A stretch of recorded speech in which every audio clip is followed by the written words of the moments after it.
Ken, in your understanding, what does this treaty seek to achieve, and is it consistent with the overall position within the entire Commonwealth?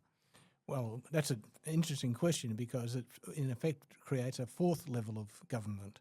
And everyone's been saying for a number of years we could actually do with a reduced number of governments.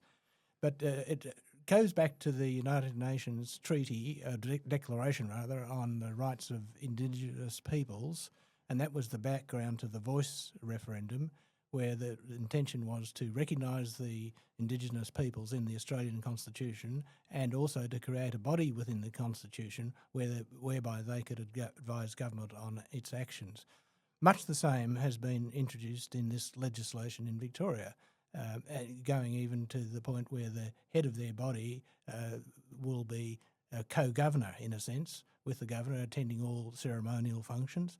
They will have in effect a cabinet and executive to work with the Victorian government on any matter that may affect Aboriginal people. Well, just about every matter will, of course. And also they'll have their own form of parliament in a People's Assembly. So this does sound very much like the voice. It's very much like the voice. In fact, the legislation is so extensive that, like, the Australian Constitution is 56 pages.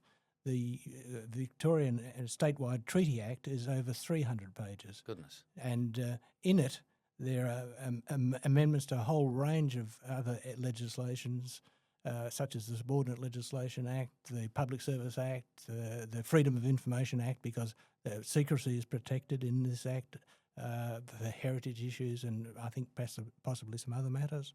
So it's a very extensive piece of legislation, and the Bills Committee of Parliament had 1 week to study it.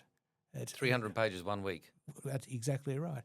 This should have been put before the public, or should not have been put before the public, because it shouldn't have even been raised, because in our democracy we have a representative government, and the role of government MPs is to represent the community.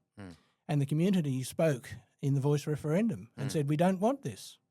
We want unity, not diversity, like this, not division.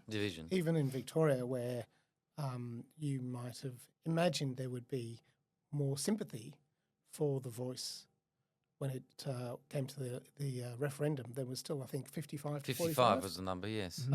Against 61 nationwide, 55 in Victoria. Yeah. Yes. So, but what ill does this seek to remedy is the question, and how? Well, it's quite surprising within the legislation it's stated that they need this to better deliver services to the Aboriginal peoples, because the Victorian government is not doing the job. Right. With $747 million handed out from the Consolidated Fund every year by Victoria. Sorry, can we just say that again? $747 million per year. Yes. And they've admitted that it doesn't work. Yes, and that's the government has admitted. It's the government has admitted, admitted, yes. which is one of the driving forces for this legislation. Exactly. And how many people will this affect? How many Indigenous people will this? Well, Victoria has 66,000 Indigenous people. That's 1% of the Victorian population. Yes. And only about 7% of the Australian Indigenous population of over 900,000. Right. So let's just go back to, this is seeking, okay, the fundamental ill it appears to seek to remedy is that $750 million are spent a year and positive outcomes are not forthcoming. How is this 300-page piece of legislation going to fix that? Well, I think that's yet to be seen. Yes. The other major issue with this legislation, it lays the foundation stone for self-determination by the Indigenous people and these organs. And that means, in effect, their own form of government.